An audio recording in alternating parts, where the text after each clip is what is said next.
Okay. Hi అండి. అందరికీ నమస్కారం. Welcome to our channel. This is Vikram from learner zone.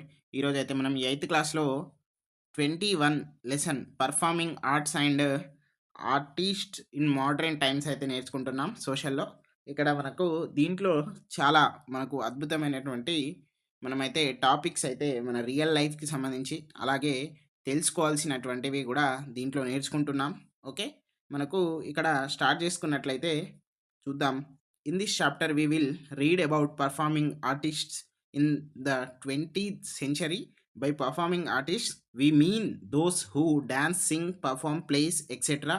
They are different from other artists like painters, sculptors, and writers. In that their work cannot be preserved, they have to platform afresh each time. ఇక్కడ ఏంటిదట, మనము performing artist గురించి నేర్చుకుంటున్నాం. వాళ్ళు either మనకు singer గానివ్వండి, perform players గానివ్వండి, dance వాళ్ళు గానివ్వండి, ఎవరైనా గూడా పెయింటర్స్, స్కల్ప్చర్స్ ఎవరైనా గూడా వాళ్ళ గురించి అయితే మనము ఈ లెసన్‌లో నేర్చుకుంటాం. దీంట్లో ఒక ద చుట్టూ చుట్టూ కమ్ముడు is one of the art form of Telangana that came out of daily labour of the peasants. Their works songs are molded into dancing songs. Usually they are performed by women who gather under the moonlight, sing Chuttu Kamudu songs and dance to rhythm of clapping. Similarly, village girls have swings on trees and sing the Uyala Patalu with devotional stories of goddess Lakshmi and Gauri. Many other art forms are performed by special people. ఇక్కడ ఏంటిదట, చుట్టూ కుమ్ముడు. చుట్టు కుమ్ముడు అనేటువంటిది ఏంటిదట, మనకు ఇప్పుడు పొలాలల్లో, పత్తి చేనులల్లో, ఇంకా daily లేబర్స్‌కి సంబంధించినటువంటి, రైతులకు సంబంధించినటువంటి పాటలు పాడతాం గదా! దాంట్లో చుట్టు కుమ్ముడు అనేటువంటిది ఒకటి. అలాగే ఇక్కడ ఉయ్యాల పాటలు గూడా మనము పాడుతాము. ఇక్కడ యక్షగానం ఆర్ జక్కుల భాగవతం ఆర్ వీధి భాగవతం అనేటువంటి ఒక తెలుగులో పాపులర్ ఫోక్ ఆర్ట్ అయితే ఉంది. దాని గురించి నేర్చుకుందాం. ఫస్ట్ వన్ మనం యక్షగానం గురించి నేర్చుకుందాం. As the artist dance rhythmically, this is also called Chindu Bhagavatam and Veedhi Bhagavatam and Jakkula Bhagavatam and as name Yakshaganam. Okay. Books like పాండి Panditaradhya Charitra and Basava Puranam tell us that it became popular from the 13th century. They perform on a stage that have a cover on the public places. Initially, all the different roles were played by a single person by singing and dancing. ఏంటిదట, ఒక public ప్లేస్‌లో వీళ్ళైతే ఏం చేస్తారట, అమర్చడం జరుగుతది. ఏంటిది, ఒక stage చేసి ఒక సింగిల్ పర్సన్ లేకపోతే సింగింగ్, డాన్సింగ్ ఇట్లాగా వీళ్ళు చేస్తారు. But today each role would be performed by different artist. ప్రతి ఒక్క రోల్ అనేది డిఫరెంట్‌గా వ్యక్తులు ఎక్కువగా ఇంట్రెస్ట్ చూపడంతోటి పాత్రలనేవే సరిపోతలేవు. సో, అప్పుడు ఒక పాత్రకు ఇద్దరు, నలుగురు అట్లా అంటే చేంజ్ అవుతా ఉంటే వాళ్ళు ఆడేవాళ్ళన్నట్టు. Okay. Next, it is not the action itself that is important, but the narration of the story which is important. These are a mix of dialogue, songs and poem. ఇది ఒక అంటే నేరేషన్, కథ చెప్పడమే అనేది కాదండి. ఇది mixing of dialogue, songs and poems. Okay. The stage performs are accompanied by tabla, harmonium and singing chorus. So, tabla, harmonium ఇవన్నీ కూడా వీటికి సంబంధించినటువంటివి ఏమంటారు మనము, మెటీరియల్స్. ఓకే. తర్వాత movement of the actors legs and hands exhibit different expressions according to the role and its importance. The roles played by different artisans can be identified by their costumes and specific props or weapons with them. Each story can have different roles such as gods, kings, ministers, soldiers, brahmins, peasants, common people, jokers, etc. అందరికి కూడా డిఫరెంట్‌గా మనకైతే పాత్రలైతే ఉంటాయి. Some of the most narrated stories దాంట్లో చూసుకున్నట్లయితే సుగ్రీవ విజయం, బాలనాగమ్మ కథ, రంభ రంపల, చిత్రం గాథ, విలాసం, తర్వాత Krishnarjuna Yuddham. Traditionally plays were perform mostly by the people of Chindu caste. ఎవరు, చిందు క్యాస్ట్ వాళ్ళైతే చేస్తారట. Next, today however many people irrespective of caste come forward and learn this performing act. ఇప్పుడు క్యాస్ట్ ఎవరైనా చూస్తారా, చాలా తక్కువ, రేర్. ఓకే. వాళ్ళు గూడా అందరూ వచ్చి గూడా ఈ పాత్రలు, ఈ యొక్క ఆటలు, పాటలు అనేవి నేర్చుకుంటున్నారు. నెక్స్ట్ మనం గుస్సాడి డాన్స్‌కి చూసుకున్నట్లయితే, Raj Gonds of Adilabad celebrate Deepavali with a lot of fanfare. వీళ్ళు ఎవరు గుస్సాడి డాన్స్ చేస్తారట? గోండ్స్, రాజా గోండ్స్. ఇక్కడ ఆదిలాబాద్‌కి చెందిన వాళ్ళు. Okay. The dance they perform during this celebrations is called Gussadi. Okay. They decorate themselves in colorful costumes of peacock, feather, deer, horn, etc. It is accompanied by musical instruments like డప్పు, తుడుము, Pippiri and క్యాలికోమ్. ఇట్లాంటివి instruments తోటి, musical, అలాగే peacock Fitr తోటి, Deere horn అంటే మనకు దాని కొమ్ములతోటి, అలాగే peacock నెమలి యొక్క ఈకలతోటి వాళ్ళైతే అలా అంటే డెకరేట్ చేసుకొని డ్యాన్స్ చేస్తారు. నెక్స్ట్ సదీర్ నాట్యం. సదీర్ నాట్యం చూసుకున్నట్లయితే it is a solo dance from performed for centuries by devadasis in temples and eventually in the royal courts of south India, especially in Tamil Nadu. Okay. Tamil Nadu. Okay. ఎవరు? దేవదాసి. ఓకే. నేను ఆల్రెడీ చెప్పాను ఇన్ ద లాస్ట్ క్లాస్. మనము ఏంటిది 'శ్యామ్ సింగరాయ్‌లో' దేవదాసి వాళ్ళు ఉంటారు కదా! So, వాళ్ళే అన్నట్టు. నెక్స్ట్ లంబాడి. లంబాడీ చూసుకున్నట్లయితే లంబాడీ ఏ సెమీ నొమాడిక్ ట్రైబ్. అంటే అర్ధ సంచారం, లేకపోతే పాక్షిక సంచారం. అంటే ఒక స్థిరమైనటువంటి ఉండదన్నట్టు. అంటే తర్వాత ఇక్కడ నుండి వీళ్ళు ఏం చేస్తారు? ఒకదాని తర్వాత ఒకటి సంచారం చేస్తూ ఒక దగ్గర సెటిల్ అవుతారు. Like in Telangana has dances inspired by the movements associated with daily tasks like harvesting, planting, sowing. ఇవి వీళ్ళు చేసేటువంటి పనులు. దాంట్లో వీళ్ళ యొక్క నృత్యాలు, అలాగే వీళ్ళ యొక్క మ్యూజిక్స్ అనేవి కూడా అద్భుతంగా ఉంటాయి. ద కాస్ట్యూమ్స్ తర్వాత embroidered with glass beads and shining discs are beautiful. మీరు ఎప్పుడైనా గమనించండి. ఇప్పుడు మన లేడీస్‌లో చూసుకున్నట్లయితే ఇక్కడ గాజులతోటి డ్రెస్సులు ఉంటాయి కలర్‌ఫుల్‌గా. సో, అవి కూడా వీళ్ళ యొక్క ప్రత్యేకత. When they performed on festivals like Dasara, Deepavali and Holi, people pay them money. వాళ్ళకైతే ఆ పర్ఫార్మెన్స్ చేస్తే వాళ్ళకు డబ్బులిస్తారు. నెక్స్ట్ కురవంజి చూసుకున్నట్లయితే a group of dance by women. ఇదంతా కూడా ఉమెన్‌కి సంబంధించి interpreting literacy or poetic compositions typically on the theme of fulfilment of the love of a girl for her beloved. Okay. ప్రియుడి కోసం ప్రియురాలు చేసేటువంటి నృత్యాన్నే మనము కురవంజి అని అంటాము. అంతే. దీనికన్నా అద్భుతంగా ఇంకెవరు వివరించలేరు. Next Kuchipudi. A group of dance drama from Kuchipudi, a village in the Andhra Pradesh. Kuchipudi అనేది ఒక విలేజ్ పేరు. దానిలో నుండి ఒక డాన్స్ అనేది ఉద్భవించింది. Okay. With all roles performed by men and them's themes based on the mythology. పురాణానికి సంబంధించినటువంటి మనకైతే ఇది. తర్వాత మనము బుర్ర కథ అయితే చూస్తాము. వీటికి సంబంధించి కూడా ఇప్పుడు నేర్చుకుందాం. ఓకే. ఇది చాలా ఇంపార్టెంట్. అందుకనే నేను టెక్స్ట్ బుక్‌లోనే చెప్తున్నాను. Burrakatha is a Telugu art form of story telling. ఇదంతా కూడా స్టోరీ టెల్లింగ్‌కి సంబంధించి. The origin of Burrakatha is associated with Veerashaiva movement in 12th and 13th centuries. The term burra refers to tambura and a striated instrument worn across the right shoulder of the main performer కథకుడు. అంటే మనకి ఇక్కడ చూసుకున్నట్లయితే అతని యొక్క రైట్‌కి సంబంధించినటువంటి షోల్డర్‌లో కథకుడు అక్కడ బుర్రకథ అనేది అతను ఎత్తుకుంటాడు. తర్వాత usually this art is practised by a team of 2 or 3 people from the same family of certain social groups like Pichchikuntla or Jangalu. ఇట్లాంటి మనము గ్రూప్స్ ఏవైతే ఉన్నాయో వాళ్ళ నుండే 2 ఆర్ 3 మెంబర్స్ అయితే సేమ్ ఫ్యామిలీ నుండి అయితే ఇది పర్ఫార్మ్ చేస్తారు. In this form of narration the main story tellers tells the story while playing a tambura and dancing wearing అందెలు, ankles. He dances rhythmically forward and backward on the stage while reciting a story. The performer also wears a halo ring over his right thumb with which he beats the basic tempo of the songs. One or two associates assists the main narrator with a two-headed earthen drum called daki and budike. Okay. ఇవైతే ఉంటారు. దాని తర్వాత the డ్రంబర్ ఎవరైతే ఉన్నారో to the right performer of the comments on the contemporary political and social issues even if the story is mythological and the drummer on the left provides comic relief. ఇతనేమో కొంచెం జోక్యంగా ఉంటాడు.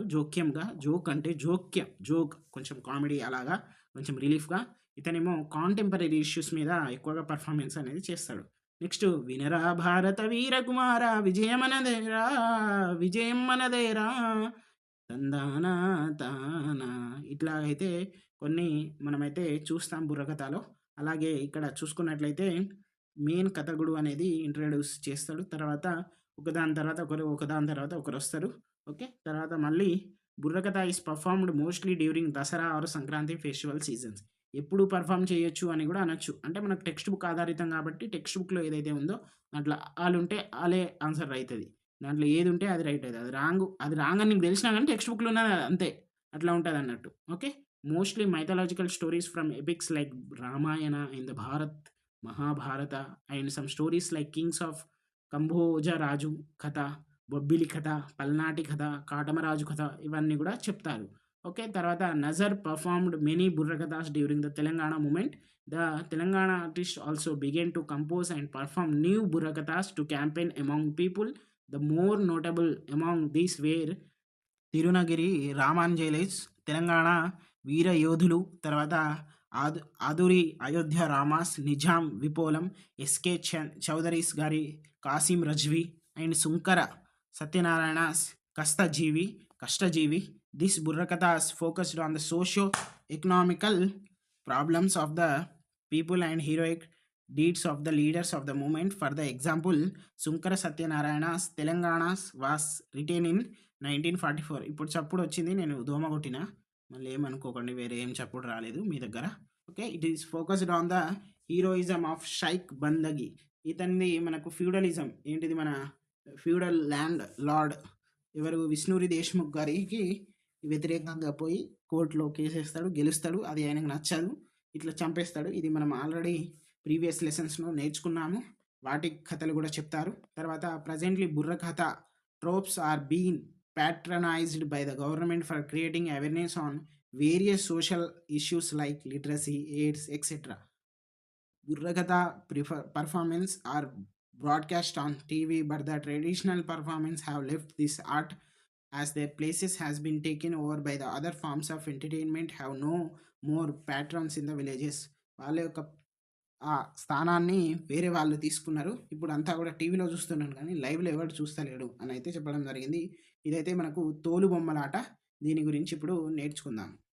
Okay. తోలుబొమ్మలాట చూద్దాం.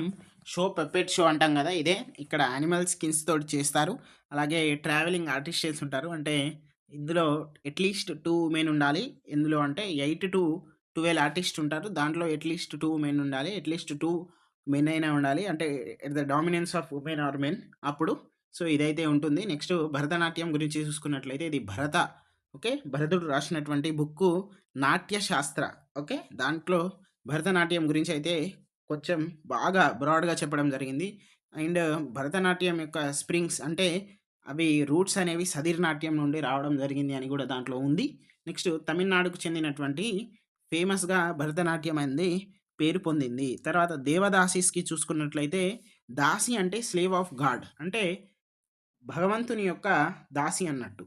దేవ అంటే దాసి అంటే దేవ అంటే గాడ్ కదా, దాసి అంటే ఏంటిది, స్లేవ్. అంటే భగవంతునికి ఈమె ఏంటిది, స్లేవ్ అన్నట్టు అట్లా. ఓకే. కానీ అది కొంచెం కాస్త ఏమైంది అంటే వాస్తవంగా మాట్లాడుకోవాలి అంటే అది మిస్యూజ్గా అయ్యి అంత రాజులు గాయి అంత వరస్ట్గా చేసి పడేసారు. తర్వాత దాన్ని అన్‌టచబిలిటీ కిందకి తీసుకున్నారు. బట్ కొన్ని ఇంపార్టెంట్‌గా మనం ఈ లెసన్‌లో ఎట్ ద ఎండ్ చూసుకున్నట్లయితే చాలా అద్భుతంగా వివరించారు కొందరు. అంటే డాన్స్ వాళ్ళకు మాత్రమే ప్రత్యేకించి ఉన్నాయి కొన్ని. సో వాళ్ళు మాత్రమే అద్భుతంగా చేస్తారు. అలాంటి కళ ఎవరికీ రాదు. సో ఆ ప్రఖ్యాత వాళ్ళకు మాత్రమే చెందింది అనైతే ఇద్దరు మహిళలు. ఒకరు ఎవరు అనంటే మీకు నేను చూపెడతాను చూడండి. దాంట్లో రుక్మిణీ దేవి గారు ఒకరు. అలాగే మళ్ళీ చూసుకున్నట్లయితే మనకు ఎవరు ఇక్కడ బాల సరస్వతి. ఓకే. చూపెడతాను. ఓకే. బాల సరస్వతి గారు కూడా ఇట్లా ఎంకరేజ్ చేయడం జరిగింది వాళ్ళకు. ఓకే. తర్వాత మనము మనం కంటిన్యూ చేసుకున్నట్లయితే Nattuvanars. Okay. Dance masters అన్నట్టు వీళ్ళు. Male children of devadasis. Okay. తర్వాత వీళ్ళకు రూట్స్ అంటే నెక్స్ట్ జనరేషన్‌కి తీసుకురావాలంటే మేల్ చిల్డ్రన్సే తీసుకోబోతారు. ఓకే. తర్వాత 1934 నుండి 1947లో బాంబేలో ఒక లా చేయడం జరిగింది. ఇన్ ద లా అంటే దాని యొక్క ఎనకాల ఉన్నది భాగ్యరెడ్డి వర్మ. ఎందుకు అనంటే దేవదాసీస్ మీద మనకైతే ఆ సిస్టమ్ అనేది తీసేయండి అని నిజాంకి ఒప్పించడం జరిగింది. మద్రాస్ అండ్ హైదరాబాద్‌లలో గూడా ఇది అమలు అయింది. నెక్స్టు ఇక్కడ మొగలయ్య. ఓకే. భీమ్లా నాయక్ టైటిల్‌లో ఫస్ట్‌గొస్తది ఇతనే. ఓకే. సో, అది గూడా గుర్తుపెట్టుకోండి. కిన్నెర ఇన్‌స్ట్రుమెంట్‌కి ఇతను కొంచెం ఫేమస్ అయినటువంటి వ్యక్తి. ఎవరు అనంటే మన యొక్క తెలంగాణ వ్యక్తి. Next Krishna Iyer lawyer and freedom fighter. ఇతనేం చేస్తాడంటే మ్యూజికల్ అకాడమీ చెన్నైలో ఇతను స్థాపించడం జరిగింది. అలాగే భరతనాట్యం ఇతనికి నేర్చుకొని చాలా అద్భుతంగా ప్రదర్శిస్తాడు. అలాగే మహిళా వేషధారణ గూడా చేస్తారు.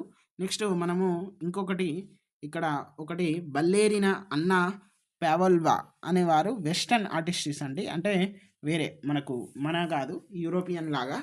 ఓకే. ఇతనికి interest in the artistic heritage of India. మన యొక్క వారసత్వానికి సంబంధించినటువంటి కళకు సంబంధించినటువంటి దాంట్లో ఇతనికి చాలా ఇంట్రెస్ట్ ఉండే. తర్వాత థియోసాఫికల్ మూవ్‌మెంట్ కూడా చేయడం జరిగింది. అంటే మన దానికి చాలా అద్భుతమైనటువంటి అంటే మంచిది. సో, అందుకనే ఎంకరేజ్ చేసి ఒక మూవ్‌మెంట్ లాగా అందరికి కూడా కన్వర్ట్ చేయడం జరిగింది. నెక్స్ట్ రుక్మిణీదేవి.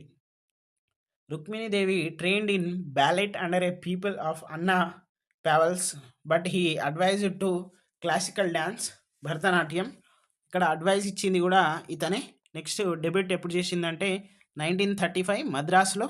తర్వాత ఆమె కళాక్షేత్రం అనేటువంటి ఇన్స్టిట్యూట్ కూడా స్థాపించి ఎంతోమందికి మనకు మార్గదర్శకంగా నిలిచారు. తర్వాత లెజెండరీ డాన్సర్ బాల సరస్వతి. ఇప్పుడు నేను చూపెట్టిన ఆమె కూడా మనకైతే చాలా ఎంకరేజ్మెంట్ ఇచ్చారు. ఓకే. నెక్స్ట్ పేరిణి నాట్యం గురించి నేర్చుకుందాం. లార్డ్ శివాకి సంబంధించి ఇది చాలా ఇంపార్టెంట్. దీని మీద కూడా అడిగారు పోయినసారి. Aggressively perform in the front of Nataraj ideal at Shiva temples before going to wars. ఇక్కడ మన హన్మకొండలో చూసుకున్నట్లయితే వేయి స్తంభాల గుడిలో కూడా చేసేవారు. అంటే అప్పుడు కాకతీయాస్ పరిపాలించినప్పుడు వాళ్ళ యొక్క ఏ యుద్ధానికి పోయినా కూడా ఫస్ట్ ఇది చేసి వెళ్ళేవాళ్ళు అట్లా అన్నట్టు. ఇప్పుడు మనం కాకతీయాస్ అనగానే శివుడు వాళ్ళ యొక్క ఆరాధ్య దైవం, మన ఇంటి దైవం లాగా. Next Shiva temples before going to wars males చేస్తారు. ఇక్కడ దీనికి సంబంధించినటువంటి ఏంటిది అని అంటే స్పెషల్ మేల్స్. ఓకే. పురుషులు చేస్తారు with breath taking enthusiasm. Okay. Next మనకు నృత్య రత్నావళి అనేది జయపాసేమాని ఎవరు గణపతి దేవుని యొక్క బావమరిది. ఓకే. 13వ శతాబ్దంలో రాయడం జరిగింది. అండర్ ఎలిఫెంట్ రూఫ్ ఇన్ ఇక్కడ కాకతీయ కింగ్‌కి ఎవరు అప్పుడు అనంటే గణపతి దేవ. ఇప్పుడు గణపతి దేవ 13వ శతాబ్దం అనగానే మనకు రేచర్ల రుద్రుడు కూడా గుర్తుకు రావాలి. రామప్ప. ఓకే. అట్లా లింకేజ్ పెట్టుకోండి. నెక్స్ట్ నటరాజ రామకృష్ణ కూడా అతను ఎంతో మందికైతే ఆదర్శం నిలిచారు. అతని యొక్క గ్రూప్ అనేది వరల్డ్ వైడ్. ఓకే. డాన్స్ అంటే నటరాజ రామకృష్ణ మనకు గుర్తొచ్చే విధంగా చేశారు మహానుభావులు. తర్వాత డప్పు నాట్యం చూసుకున్నట్లయితే మ్యూజికల్ ఇన్‌స్ట్రుమెంట్ అండి ఇది. ఇది గోట్ స్కిన్ తోటి చేస్తారు. ఇంకా వివిధ యానిమల్ స్కిన్స్ తోటి కూడా చేస్తారు. బట్ మన టెక్స్ట్ బుక్‌లో ఉన్నది గోట్ స్కిన్. ఇక్కడ డప్పు 2 స్టిక్స్ తోటి అలాగే గజ్జెలు వేస్తూ వాళ్ళు డప్పు కొడతాంటే మనకు గూడా ఊపొస్తది. అంత అద్భుతంగా ఉంటది. తర్వాత 15-20 మెంబర్స్ వరకు ఉంటారు. నెక్స్ట్ మనము ఇక్కడ కొన్ని పిక్చర్స్ పెడతాను చూడండి. ఇక్కడ రుక్మిణీదేవి గారిది. ఇది ఒగ్గు కథ పెర్ఫార్మెన్స్. అలాగే ఇదేమో మనకు బాల సరస్వతి గారు. ఓకే. ఇక్కడ డప్పు నాట్యంకి కింద ఉంది. నెక్స్ట్ ఇక్కడ మీద ఏమో మనకైతే ఓకే. పేరిణి నాట్యం ఉంది. సో, ఇంత మంచి అద్భుతమైనటువంటి లెసన్ అయితే మనం ఇప్పుడు నేర్చుకున్నాం. So, please do like, share and subscribe our channel. ఎవరైతే కొత్తగా చూస్తున్నటువంటి మిత్రులు ఎవరైతే ఉన్నారో వాళ్ళు ఖచ్చితంగా ప్లేలిస్ట్‌లో వెళ్ళండి. ఛానల్‌లో వెళ్ళండి. Please, please, please okay. Subscribe అయితే చేయండి. Thank you.